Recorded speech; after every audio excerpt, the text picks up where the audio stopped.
Labai man patiko, turbūt čia nieko blogo, kad aš pasakysiu, iš Žemės ūkio žurnalo mano kolegos Vaido žodžiai. Ruošiuosi geriausia, bet laukiu blogiausio, kažkas panašaus. Taip ir čia, tu nežinai, pavyzdžiui, kokie iššūkiai laukia gamtos. Vakar buvom čia su trumpom rankovėm, šiandien stovimo buvo. Taip, čia nežinai, kad esi priklausomas nuo gamtos sąlygų, su dauguma firmų, kurios čia yra, bendrauju daug metų.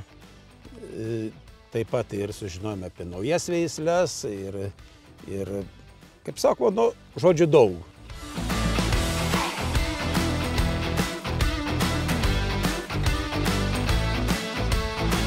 Pasakyk dabar, kokį klausimą ar klausimus dažniausiai tavęs ūkininkai užklausia pavasarį? Aš manau, kad vieno vienintelio klausimo beveik ir nebūna niekada, kartais būna tas vau, kuris išlenda, bet ko gero tai yra nuo pat pavasario iki pat rudens klausimų seka. Aišku, pavasaris, kada naudosim augimo reguliatorių, kokį mes augimo reguliatorių naudosim, kokį naudosim fungicidą, kiek veikliosios medžiagos azotą atiduosim. Kaip čia tam Raseinių rajone tie laukai? Man tai gražus. Jeigu tau gražus, aš pritariu, man irgi gražus. Kai pradėjau čia ūkininkauti ir pasidarė gražus. Mano savi laukai man tikrai gražiausiai yra. Ačiū, Albina, tau.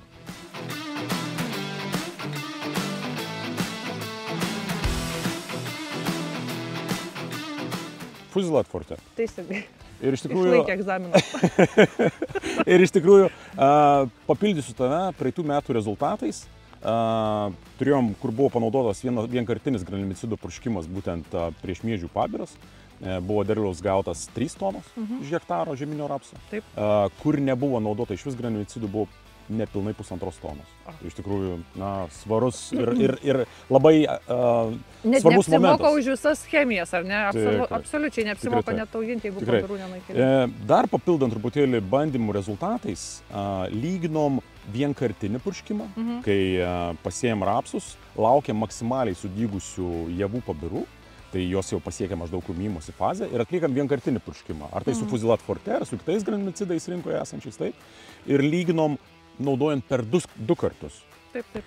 Bet... Gal galėtum, tavo spėjimas, koks galėtų būti derliaus skirtumas per 2 kartus atliekant purškimą, kol piktžolės yra mažos, 1-2 lapelių fazėje, ir kai mes laukiam maksimaliai sudygstančių, nes rapsas žinom, kad yra labai jautrus konkurencijai. Na, manau, kviečių kokį 30% įtakojam, nes vis tiek krūmijimąsi atima, aišku, išretėjimas būna, atima drėgmę pirmiausiai, trąšas.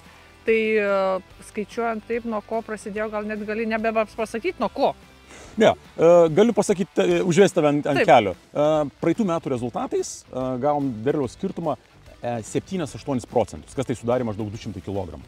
Rinkoje girdžiu, kad kai kurie sako, na, kitus produktus irgi galima maišyti. Turiu meni kitus granulimicidus su kitais produktais. Na, aš nebūčiau toks drąsus ir neeksperimentuočiau pas ūkininką ant jo lauko su kažkokiais mišiniais. Tai tikrai Nufarmas drąsiai gali sakyti, su Fuzilat Forte mes galim saugiai, efektyviai ir patogiai naikinti vienskaitytas piktžoles rapsų pasėlyje.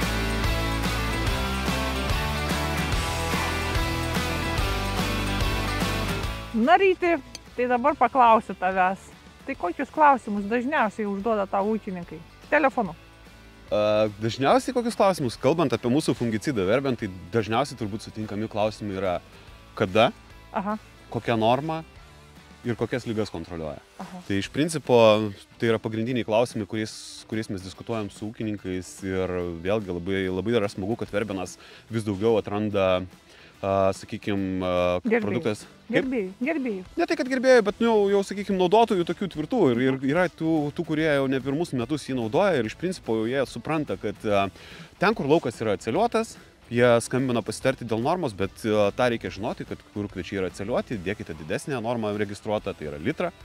Tai litras kuo puikiausiai jums sutvarkys miltligę, septoriozę, DTR, na ir visas kitas likusias pagrindinės lapų ligas. Dabar žiūrėk, va, čia Ryti, čia yra kontrolė, mes esam bandyme, ne? Čia yra kontrolė, pirmas variantas stovime ir turime mes variantas to eliprių. Taip, ten matom išaugusias rugiagėlės labai didelės, o čia va švarutėlis. Pelėvirkštis. Pelėvirkštį mes ko nudaušim? Staranę.